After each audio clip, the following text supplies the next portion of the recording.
प्रिय विद्यार्थियों, आज हम कक्षा 9 हिंदी पाठ्यक्रम के अंतर्गत जो व्याकरण के बिंदु हैं उनमें से उपसर्ग लेकर उपस्थित हैं। तो आज हम उपसर्ग का अध्ययन करेंगे। प्रिय विद्यार्थियों, जैसा कि उपसर्ग की परिभाषा अगर हम देखें तो यह परिभाषा इस प्रकार होगी कि वे शब्दांश या अव्यय जो किसी शब्द के पहले जुड़कर उसके अर्थ को बदल देते हैं उन्हें उपसर्ग कहते हैं। अब इस परिभाषा के आधार पर मुख्य बात है वो ध्यान देने की, वो ये है कि ये जो उपसर्ग होते हैं ये कोई शब्द नहीं होते, ये शब्दांश होते हैं या अव्यय होते हैं, यानी पूर्ण शब्द नहीं होते, केवल शब्दांश। दूसरी मुख्य बात है वो ध्यान देने की, वो ये कि जो उपसर्ग होते हैं वो किसी मूल शब्द या किसी शब्द के पहले जुड़ते हैं, यानी उसके आरंभ में जुड़कर, और जब नया शब्द बनेगा तो उसका अर्थ बदलकर हमारे सामने आएगा। यानी किसी मूल शब्द या शब्द के पहले जुड़कर जो शब्द का अर्थ बदल दे वह उपसर्ग है। अगर हम उपसर्ग के भेदों की बात करें या प्रकार की बात करें तो हिंदी में 3 प्रकार के उपसर्ग होते हैं। ये 3 प्रकार कौन कौन से हैं अगर हम देखें तो पहला तत्सम उपसर्ग। तत्सम उपसर्ग से अभिप्राय है जो संस्कृत से हिंदी में प्रयोग में लिए जाते हैं। तो संस्कृत के जो उपसर्ग हैं उन्हीं को हम तत्सम उपसर्ग कहते हैं। दूसरा जो उपसर्ग है वो तद्भव उपसर्ग कहलाते हैं, उनको हम हिंदी के उपसर्ग भी कहते हैं। तीसरा आगत उपसर्ग, आगत यानी जो आए हुए। अब इनको हम विदेशी उपसर्ग कहते हैं, जैसे उर्दू, फारसी, अंग्रेजी आदि भाषाओं से कुछ उपसर्ग हमारी हिंदी में प्रयोग में लिए जाते हैं उनके शब्दों के साथ जोड़ने के लिए, तो उन्हें हम कहते हैं विदेशी या आगत उपसर्ग। तो इस प्रकार से विद्यार्थियों हमने देखा कि हिंदी में 3 प्रकार के उपसर्ग काम में लिए जाते हैं। तत्सम उपसर्ग जिसको हम संस्कृत के उपसर्ग कह सकते हैं, हिंदी के उपसर्ग, और तीसरा विदेशी उपसर्ग। अब अगर हम एक एक की बात करें तो पहला जो है वो है तत्सम उपसर्ग, जो संस्कृत उपसर्ग भी कह सकते हैं। विद्यार्थियों, यहाँ उपसर्ग का मूल शब्द में जुड़ना और एक नया शब्द बनकर उसका अर्थ बदलने की जो प्रक्रिया है वो हम 3 प्रकार से, यानी कि तीनों का अलग अलग लेके उपसर्ग एक तरफ, जैसा कि आप देख रहे हैं, मूल शब्द और नया शब्द, इस तरह से समझाने का प्रयास करेंगे। सबसे पहले हम अति उपसर्ग लेते हैं जो कि संस्कृत का उपसर्ग है। अति उपसर्ग को यदि हम किसी मूल शब्द जैसे रिक्त के पहले जोड़ते हैं तो नया शब्द हमारे सामने बनेगा अतिरिक्त। इसी प्रकार अंत के पहले यदि अति जोड़ दिया जाए उपसर्ग तो अत्यंत। अब आप देख रहे हैं कि मूल शब्द रिक्त था हमारे पास, रिक्त का मतलब होता है खाली, लेकिन जैसे ही अति उपसर्ग जुड़ा हो गया अतिरिक्त, यानी अलावा के अतिरिक्त। तो दूसरा नीचे है अंत, यानी किसी चीज़ का समापन है, समाप्त हो जाना, अंत ये अर्थ है। लेकिन जैसे ही अति उपसर्ग उसके साथ जुड़ा तो अत्यंत, ठीक है। तो अत्यंत का मतलब है जो ज़्यादा है, अधिक के संदर्भ में हो गया, तो यहाँ अर्थ में विशेषता आई है, इसलिए यहाँ पर अति उपसर्ग से ये 2 शब्द बनाए। ऐसे और बहुत सारे शब्द बनते हैं जो आपको बनाने हैं। दूसरी चीज़ आप देख रहे होंगे कि ये जो अति है जब अंत में जुड़ा तो ये अत्यंत यानी कि तय हलंत कैसे हो गया, है ना, ये आप सोच रहे होंगे। तो प्रिय विद्यार्थियों, कुछ ऐसे शब्द होते हैं जो संधि के नियमों के अनुसार इस तरह से बदल जाते हैं। हम देख रहे हैं कि अति के तुरंत बाद अ और त यानी अंत शब्द आ रहा है, तो अ वर्ण आने के कारण ये नियम है यण संधि का, कि यण स्वर संधि का, कि यदि अ के पहले ई आती है तो वह जब संधि होती है तो हलंत में परिवर्तित होती है, और इसके स्थान पर, ई के स्थान पर यह जो व्यंजन है वो किस में मिल जाता है, अपने आगे वाले स्वर में, यानी कि अ में यह मिलने से अत्यंत हो गया। अब अगले और उदाहरण अगर हम देखें, अधि।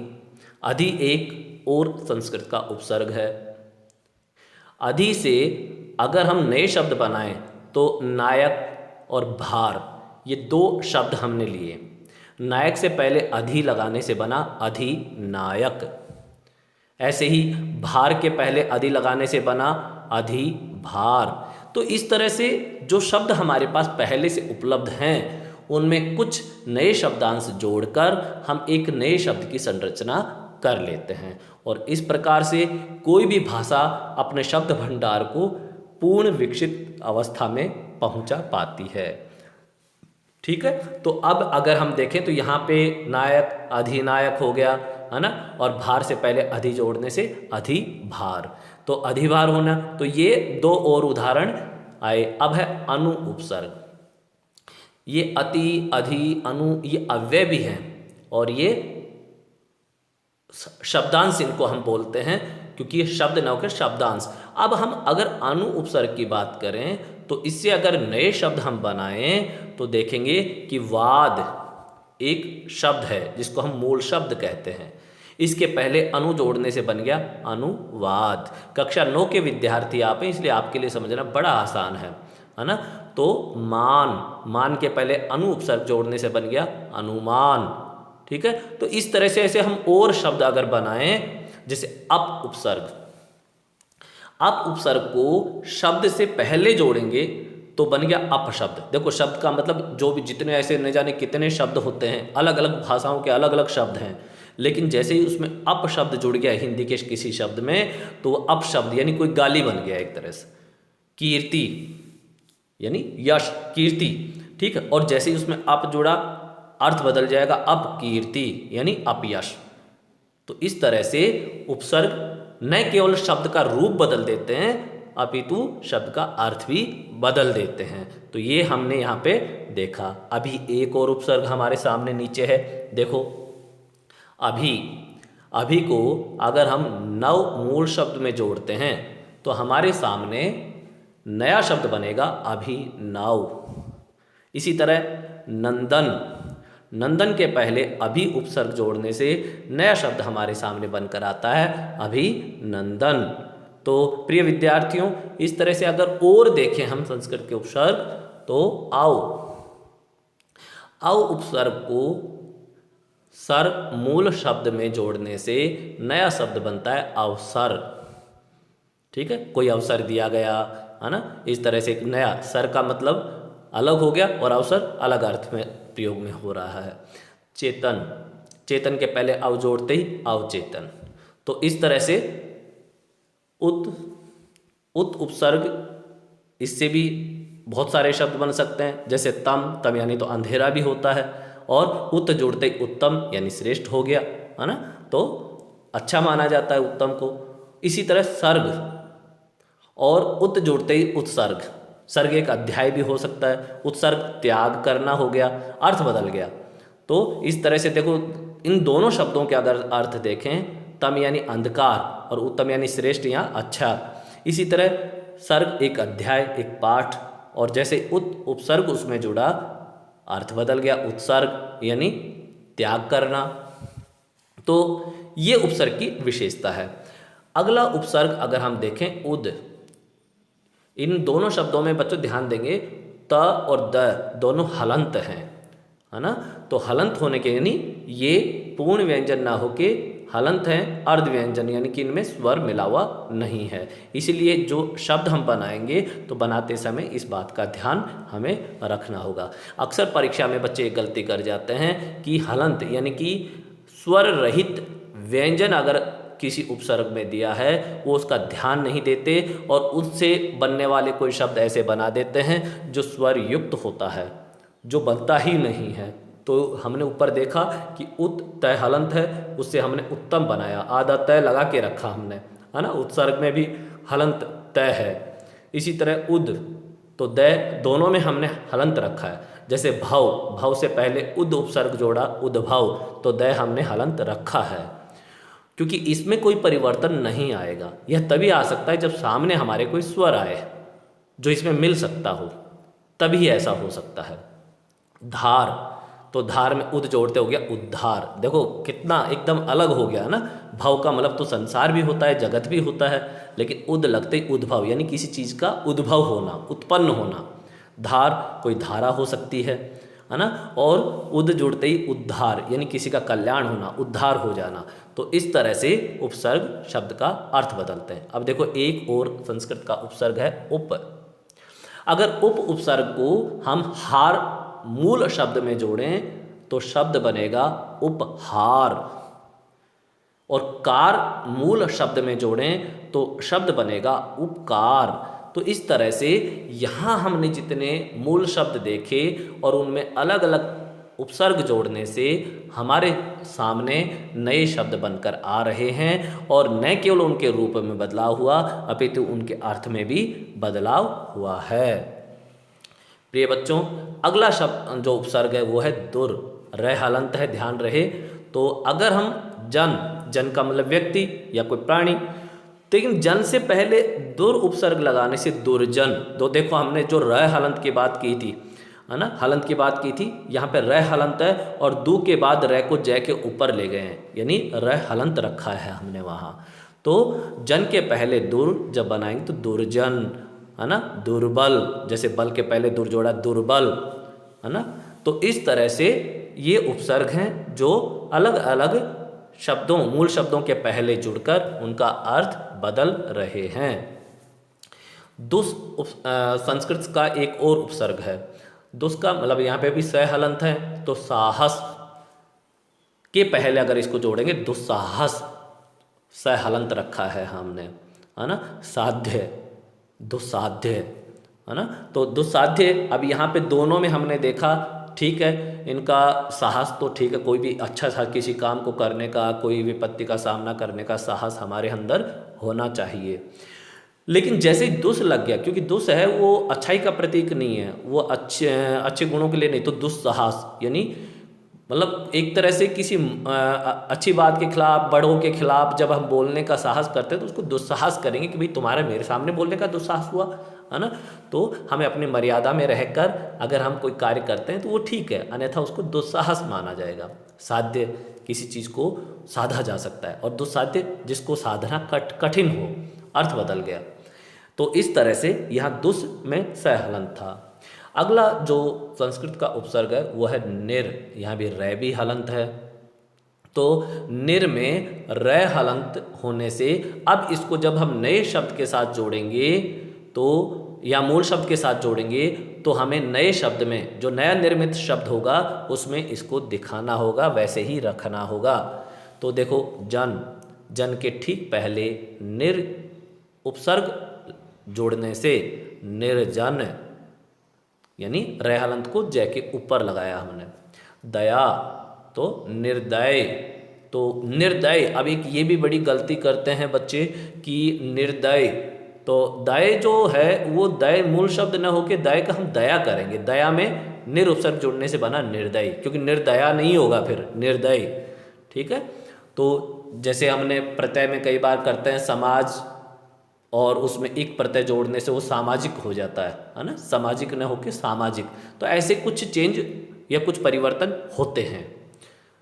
अगला अगर उपसर्ग हम देखें निस, यानी स हलंत आ गया। अब निस को अगर तेज के पहले जोड़ा जाए, यानी तेज में अगर निस उपसर्ग जोड़ा जाए तो हम नया शब्द बनाएंगे निस्तेज, और सार में अगर निस उपसर्ग जोड़ा जाए तो बनेगा निस्सार।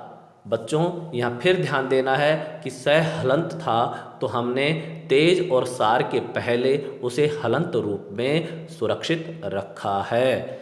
ये जब आप पेपर में कोई प्रश्न ऐसे करते हैं तो इस बात का विशेष ध्यान रखें कि जो उपसर्ग के अंत में आपको वर्ण दिया है वो हलंत है या पूर्ण रूप में है, ये ध्यान रखना है। अगला उपसर्ग जो हमारे सामने आया है वह है परि। परि उपसर्ग को धान मूल शब्द के पहले यदि जोड़ा जाए तो देखो अर्थ बदल गया परिधान। धान बहुत सारे बच्चे जानते होंगे, धान तो चावल को भी बोलते हैं, है ना, चावल की फसल करते हैं जब कहते हैं धान की रोपाई करना। बाल गोविंद भगत चलता है इसमें कक्षा 10 में, उसमें बाल गोविंद भगत धान की रोपाई करता है ना, अगली कक्षा में आप पढ़ेंगे। तो इसी तरह धान का मतलब चावल हो गया, लेकिन जब इसमें परि उपसर्ग जुड़ गया तो देखो अर्थ बदल गया, परिधान यानी पोशाक, कपड़े। एकदम अर्थ का कोई आपस में कोई तारतम्य नहीं है, दोनों का अर्थ बदल चुका है ना, एक का धान का कुछ है, परिधान अलग अर्थ में आ गया। इसी तरह वहन, किसी चीज़ को वहन करना, और परिवहन जो हमारी यातायात के साधन है उनको परिवहन के साधन कहते हैं। तो इस तरह से ये परि उपसर्ग जुड़कर नए शब्दों का निर्माण कर रहा है। अब प्रति उपसर्ग को यदि हम लें तो ये कुल मूल शब्द के पहले जुड़कर नया शब्द बनाता है प्रतिकूल, है ना। अब कूल तो किनारा भी होता है, और प्रति जुड़ते प्रतिकूल यानी कि विरुद्ध, दिन, लेकिन प्रतिदिन, प्रति जुड़ते प्रतिदिन बन गया, यानी दिन तो कोई भी दिन हो सकता है, लेकिन प्रतिदिन यानी प्रत्येक दिन। तो इस तरह से उपसर्ग इनका अर्थ बदल देते हैं। बच्चों, ये कुछ प्रमुख संस्कृत के उपसर्ग थे, इसके अतिरिक्त और भी होते हैं, किंतु अब हम हिंदी उपसर्ग पर आते हैं। हिंदी उपसर्गों की अगर बात करें तो पहला हिंदी का उपसर्ग अगर हम माने अ, ज्ञान मूल शब्द के पहले जुड़ने से बन गया अज्ञान। सभी बच्चों के लिए बड़ा ही आसान है यह है। दूसरा है टूट या टूटना, तो टूट के पहले अगर अ उपसर्ग जुड़ेगा तो बन गया अटूट। अध हिंदी का एक और उपसर्ग है, खिला के पहले प्रयोग करेंगे बन गया अध खिला। कचरा के पहले कचरा जैसे कि आप जानते हैं, लेकिन अध उपसर्ग बनने से जुड़ने से नया शब्द हमारे सामने बनकर आया अध कचरा। ठीक है, तो चाहे हिंदी का उपसर्ग हो, चाहे संस्कृत के उपसर्ग हो, या फिर चाहे कोई विदेशी भाषा के उपसर्ग हमारे हिंदी में आए हों, उन सबका इसी तरह से किसी शब्द के पहले वो जुड़ेंगे, और जुड़कर जो नया शब्द बनेगा हमारे पास उनका अर्थ बदल कर आएगा।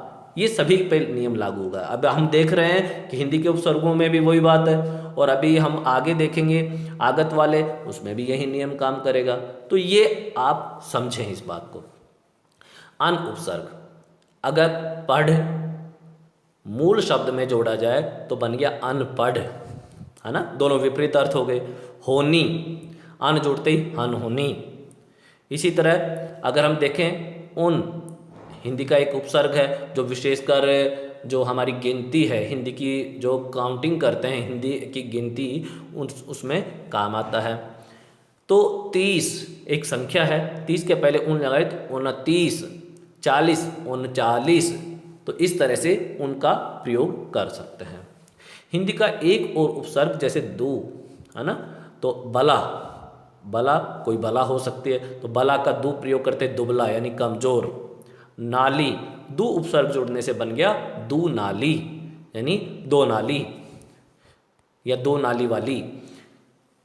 आगे अगर हिंदी का और उपसर्ग देखें तो नी उपसर्ग, नी उपसर्ग को अगर डर मूल शब्द में जोड़ें तो नया शब्द हमारे पास बनकर आता है निडर। देखो डर का मतलब तो डर होगा, भय, है ना, डरना, और नी डर यानी बिना किसी डर के, है ना, भयहीन।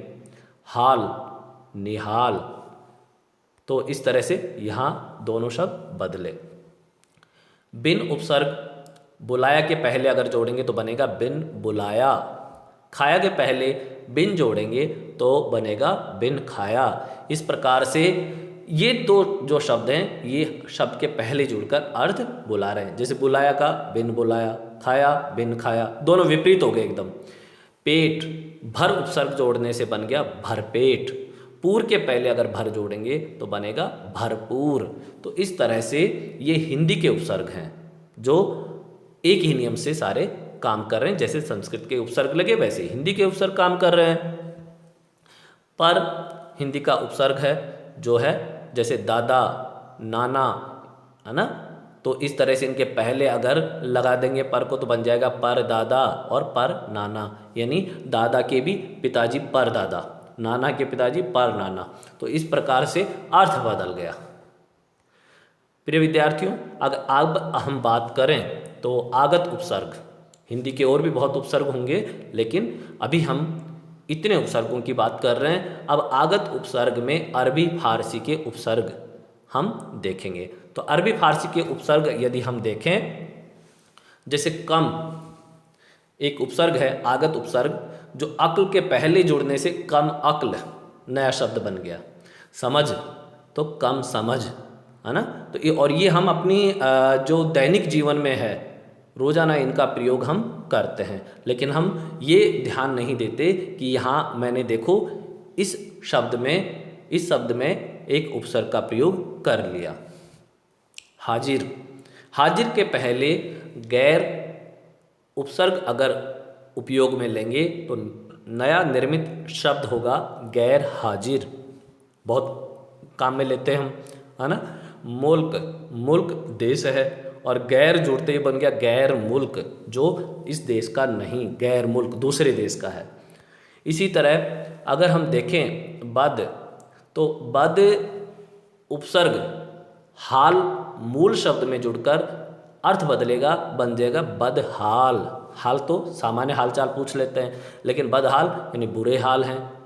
नाम, बद जुड़ते हो गया बदनाम, यानी जो किसी अपराध या किसी अपनी आपराधिक प्रवृत्ति के कारण बदनाम हो चुका है, जिसका नाम खराब हो चुका है, बदनाम, तो अर्थ उसका भी बदल गया। ला एक और आगत उपसर्ग है। अगर ला उपसर्ग को हम देखें तो यह इलाज के पहले जुड़ा ला इलाज, है ना। परवाहा, परवाहा के पहले यदि ला उपसर्ग जोड़ा जाए तो बनेगा लापरवाहा।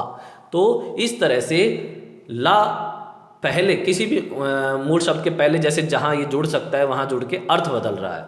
ताज, ताज के पहले सर आगत उपसर्ग जोड़ेंगे तो बनेगा सरताज।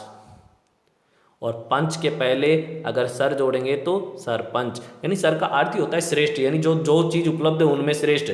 तो पंच, पंच बहुत सारे, वो सारे पंच मिलकर सरपंच चुनते हैं मान लो, तो वह उनसे बड़ा होता है, उनसे श्रेष्ठ होता है, इसलिए पंच का सरपंच। ताज सरताज, यानी ताजों का भी ताज सरताज। तो इस तरह से प्रिय विद्यार्थियों, आज हमने उपसर्ग का अध्ययन किया। एक बार पुनः ध्यान देंगे कि किसी भी मूल शब्द या शब्द के पहले जुड़कर जो शब्द का अर्थ बदलते हैं वह उपसर्ग होता है। अब हमने यहाँ पर 3 प्रकार के उपसर्ग देखे थे। संस्कृत भाषा से आए हुए उपसर्ग, हिंदी के उपसर्ग और अरबी फारसी के उपसर्ग। अंग्रेजी के उपसर्ग भी होते हैं, ठीक है, जो आगत उपसर्ग के अंतर्गत आते हैं। जैसे अंग्रेजी में इंस्पेक्टर शब्द को अगर हम हिंदी के रूप में लिखेंगे तो उस पर इंस्पेक्टर के पहले सब उपसर्ग लगाएंगे तो सब इंस्पेक्टर, है ना। तो इस तरह से बहुत सारे उपसर्ग अंग्रेजी के भी आते हैं जिनका हम यहाँ प्रयोग करना अभी ठीक नहीं समझ रहे। तो इनको आप इतना जो आपने देखा है इनको ध्यान से पढ़ें, यही हमारे लिए अभी के लिए उपयोगी है। धन्यवाद।